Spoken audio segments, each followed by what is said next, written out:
Je m'appelle Riyad, je suis étudiant, mais à côté de mes études, j'ai une chaîne YouTube qui s'appelle Red Jelly Gorilla, qui parle de cinéma, de séries, d'actualités dans ces deux domaines-là. Si vous aimez les vidéos de cinéma-séries, c'est la chaîne où il faut aller.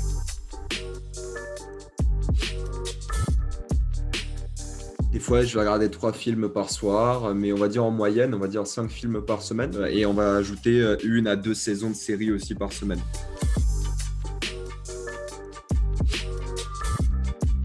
Ah bah, je pense que tous les cinéphiles vous diront au cinéma, il n'y a pas de doute là-dessus. Les conditions sont meilleures, même si des fois on est dans des séances où bon, ça arrive qu'on ait des gens un peu pénibles. Mais voilà, bien sûr, au cinéma, toujours.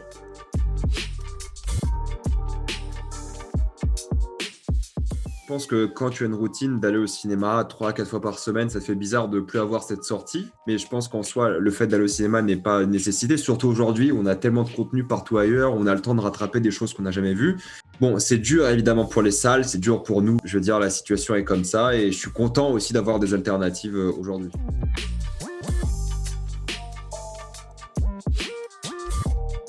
Les films les plus attendus, ça sera les films les plus grand public, toujours.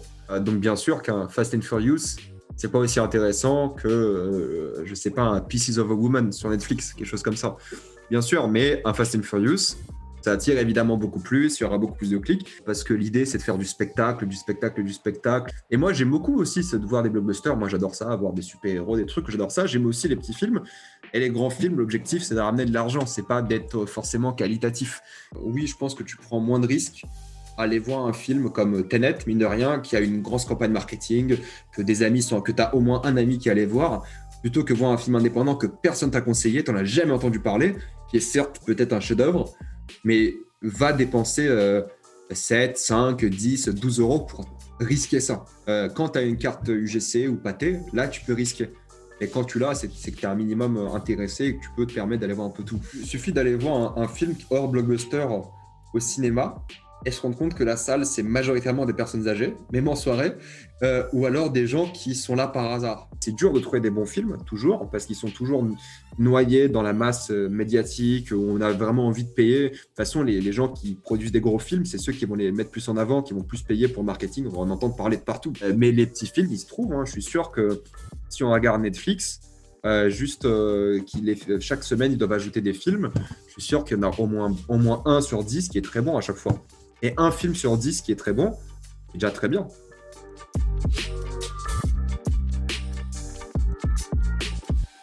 Alors ça, c'est un débat que j'ai longtemps eu avec beaucoup de personnes et dans la communauté, on va dire cinéphile, c'est très partagé. D'un côté, il y a les gens qui me disent « Oui, mais on va toujours plus se rappeler d'un film qui est sorti au cinéma qu'un film qui est sorti sur une plateforme. » Et j'ai envie de dire, c'est normal parce qu'un film au cinéma, c'est une sortie. Je compare un peu bêtement au sport, mais quand il faut faire son sport à la maison, on est peut-être moins motivé, on a peut-être moins envie de le faire parce que c'est juste là, par terre, à faire des exercices. Alors que quand tu prévois d'y aller dehors, d'aller courir, des choses comme ça, tu n'as plus ce souvenir « je suis allé faire ça ». Du coup, forcément, quand tu vas voir un film, tu as plus ce souvenir de « j'ai fait cette sortie, je suis allé avec des amis, une copine, un copain, je suis allé avec ma famille » et tu as cet événement qui se crée. Je pense qu'on est plus incité à la surconsommation sur les plateformes de streaming, mais je pense pas que c'est forcément une mauvaise chose. Ça dépend de l'apport qu'on a au film, en fait. Si on aime le cinéma, si on s'y intéresse, on va se rappeler des films, que ce soit chez nous ou au cinéma.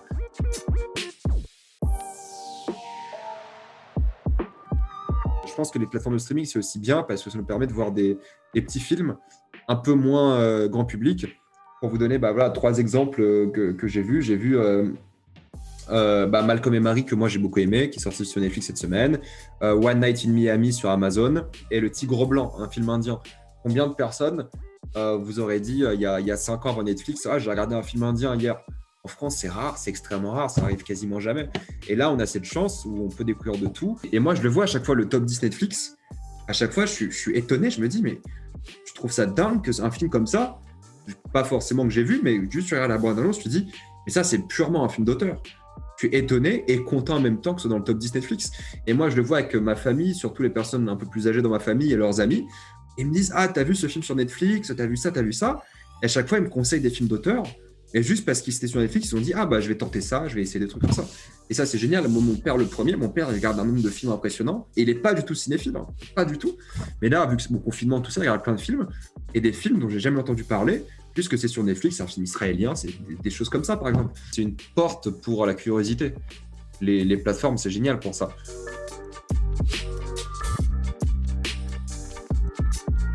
On a toujours dit que le cinéma va mourir à l'arrivée de la télé, à l'arrivée des VHS. Vraiment, à chaque nouvelle invention où c'était pratique de regarder chez soi, on a dit que le cinéma allait mourir. Le Covid a été un vrai accélérateur pour ce qu'ils avaient déjà prévu de faire. Mais il faut être honnête, un Avengers qui tape presque 3 milliards d'argent de box-office, c'est incomparable avec un film qui va être vendu sur la plateforme de SVOD. Quand tu es dessus, tu peux moins te permettre de faire des films à 200 millions parce que c'est très dur à rentabiliser. Et il faut beaucoup d'abonnements Netflix pour un seul film pour rentabiliser tout ça.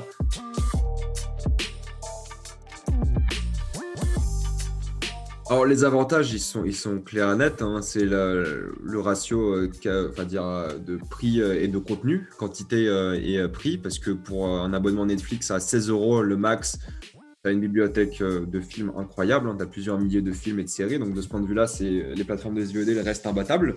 Il y a un vrai avantage où on peut découvrir plein de films. Après, tu as le confort de chez toi, tu as évidemment, tu es à l'aise, tu n'as pas forcément des gens un peu pénibles à côté de toi dans le risque où ça arrive.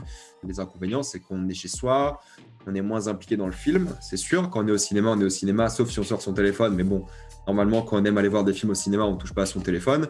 On est à fond. Là, chez soi, c'est vrai que le réflexe, il est vite arrivé de prendre son téléphone, d'être dérangé par quelqu'un d'autre, d'avoir l'envie d'aller aux toilettes. Moi, pour vous dire, c'est bête, mais quand je suis au cinéma, j'ai jamais envie d'aller aux toilettes. Quand je suis chez moi, durant un film, j'ai plus envie parce que je sais que je peux mettre pause, je peux me lever, je peux y aller. Et d'une certaine manière, ça brise un peu l'immersion. Je pense qu'ils vont faire le Festival de Cannes. Je veux dire, si les Américains ils font le Super Bowl, on peut faire le Festival de Cannes, hein. Il y a un moment, si on arrive à gérer ça, tester tout le monde ou le plus possible, ça devrait le faire. Et peut-être ce sera l'année où j'y vais. À chaque fois, j'ai été invité, à chaque fois, j'ai pas pu y aller. Peut-être cette année, s'ils le font en juillet, je pourrais y aller.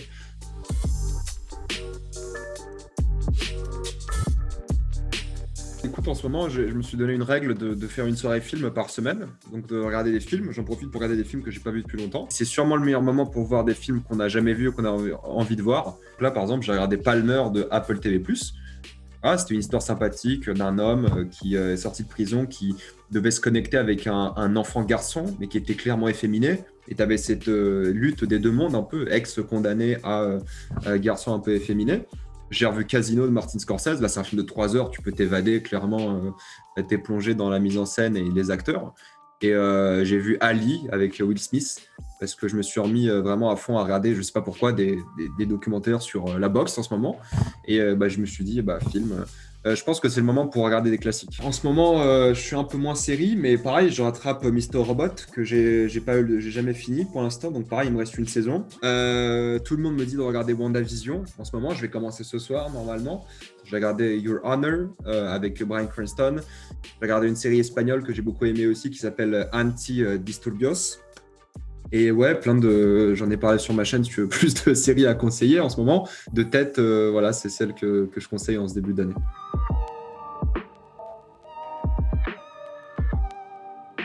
Là, j'attends beaucoup Godzilla versus King Kong, ou Kong, parce que je sais que ça va être n'importe quoi, et je sais que ça fait kiffer mes abonnés, parce qu'il y a tout un délire par rapport à King Kong sur ma chaîne et tout. Mais j'ai plus envie d'attendre des films cette année, parce que je sais qu'ils vont être repoussés.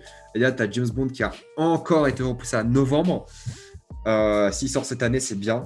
Il y a Dune que j'attends depuis 2 ans. À chaque fois, il est repoussé. Je veux plus attendre des films. Je veux plus. Vraiment, je n'aime plus attendre des films. James Bond, je l'attends évidemment, mais j'espère le voir au cinéma, quoi. C'est juste ça que je veux. C'est voir ces films au cinéma le plus possible. J'ai hâte que le cinéma rouvre, en tout cas. C'est ça.